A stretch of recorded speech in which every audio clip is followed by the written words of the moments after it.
बंदर की वफादारी। एक बार की बात है, जंगल में एक बेरहम भेड़िया रहता था। उसे बंदर का मांस खाना बहुत पसंद था। उसकी नजर उसी जंगल में रहने वाले सोनू नाम के बंदर के परिवार पर जाती है। वो पहले सोनू के पिता को जान से मार देता है। सोनू की माँ सोनू को बचाने के लिए उसे पेड़ के तने में बने हुए एक बड़े से छेद में छुपा देती है और उस छेद को एक पत्थर से बंद कर देती है।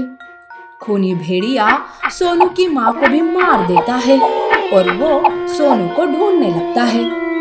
अरे, वो बंदर का बच्चा कहाँ चला गया? कहीं दिखाई क्यों नहीं दे रहा? भेड़िया इधर उधर सोनू को ढूंढता रहता है। जब सोनू नहीं मिलता तो भेड़िया वहां से चला जाता है। भेड़िए के जाने के बाद सोनू पत्थर को हटाने की कोशिश करता है, पर नन्ही सी जान पत्थर को हटा नहीं पाती और उसका पैर जख्मी हो जाता है। तभी वहां एक हिरन आता है। उसे देखकर सोनू मदद के लिए चिल्लाने लगता है। भाई भाई मेरी मदद करो, इस पत्थर को हटा दो, कृपा करके मुझ पर रहम करो। हिरन उस पत्थर को अपने सर से ताकत लगाकर हटा देता है। सोनू छेद से बाहर आता है। सोनू रोते हुए अपनी आप बीती बता देता है। हिरन को उस पर दया आती है और वो उसे अपने घर ले आता है। हिरन की माँ सोनू को घायल देखकर उसकी मरहम पट्टी करती है, उसे खाने को देती है। तब सोनू भावुक हो जाता है। बेटा, तुम आज से हमारे साथ ही रहना, जैसे मेरे लिए हिरन वैसे ही तुम। आज से हिरन को अपना बड़ा भाई समझना और मुझे माँ। सोनू हिरन और उसकी माँ के साथ रहने लगता है, पर भेड़िए को इस बात की खबर लग जाती है। भेड़िया हिरन को रास्ते में रोक कर कहता है, अरे हिरन, वो बंदर का बच्चा कहाँ है? जल्दी से उसे मेरे हवाले कर दो, नहीं तो। नहीं, वो मुझे उसके बारे में कुछ नहीं पता। हिरन बात छुपाने की कोशिश करता है, पर भेड़िए को उसकी बात पर विश्वास नहीं होता। तब भेड़िया गुस्से से हिरन को घायल कर देता है। भेड़िया हिरन को आगाह करता है और कल सवेरे तक का समय देकर वहां से चला जाता है। हिरन लंगड़ाते हुए घर आता है। माँ के पूछने पर हिरन भेड़िए की बात बता देता है। तब माँ अपने बेटे को घायल देखकर सोनू से नफरत करने लगती है। हिरन, इस सोनू को अभी के अभी घर से बाहर निकाल दो। वो बेरहम भेड़िया किसी को भी नहीं छोड़ता है।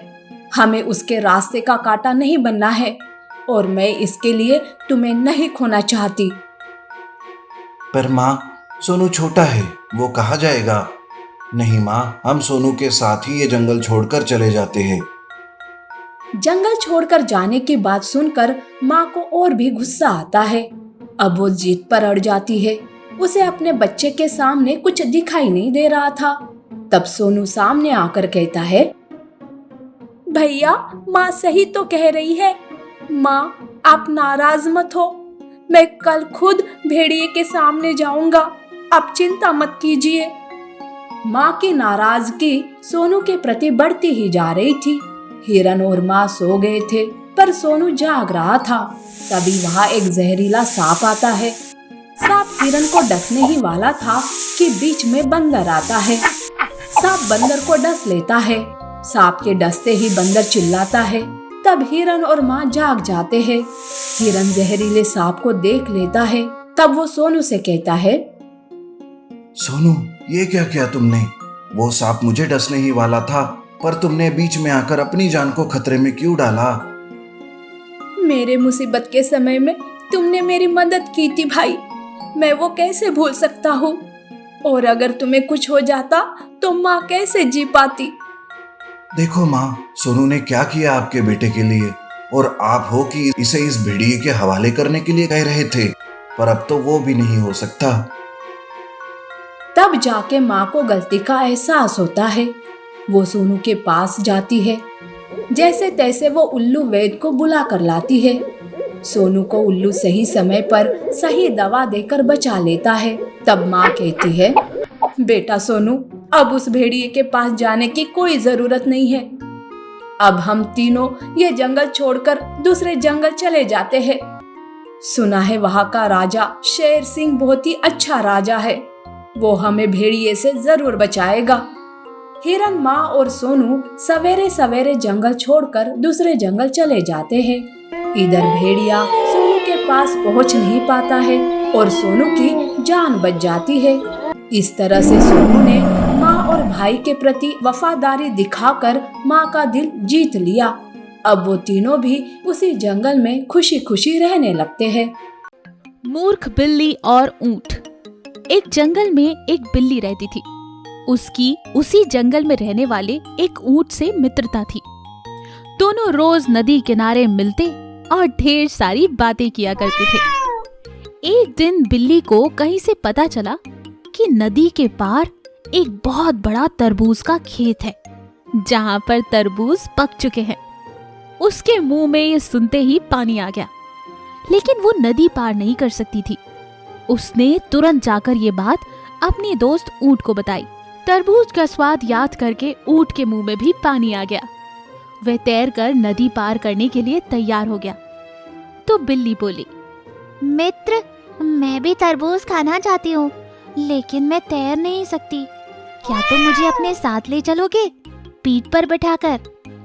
ऊंट अपने मित्र को कैसे इनकार कर सकता था। वो तैयार हो गया। उसने बिल्ली को अपनी पीठ पर बिठाया और नदी के पानी में तैरने लगा। कुछ ही देर में दोनों तरबूज के खेत में पहुंच गए। दोनों ने वहां पर छक कर तरबूज खाया। जब बिल्ली का पेट भर गया तो वो तेज तेज आवाजों में गुर्राने लगी। ऊंट ने उसे शांत करने की बहुत कोशिश की। अरे बहन, ये तुम क्या कर रही हो? कृपया कर शांत हो जाओ। अगर खेत के मालिक ने ये आवाज सुन ली तो हम दोनों के लिए मुसीबत हो जाएगी। लेकिन बिल्ली ने उसकी बात नहीं मानी। इधर उसकी आवाज खेत के मालिक के कानों में पड़ गई।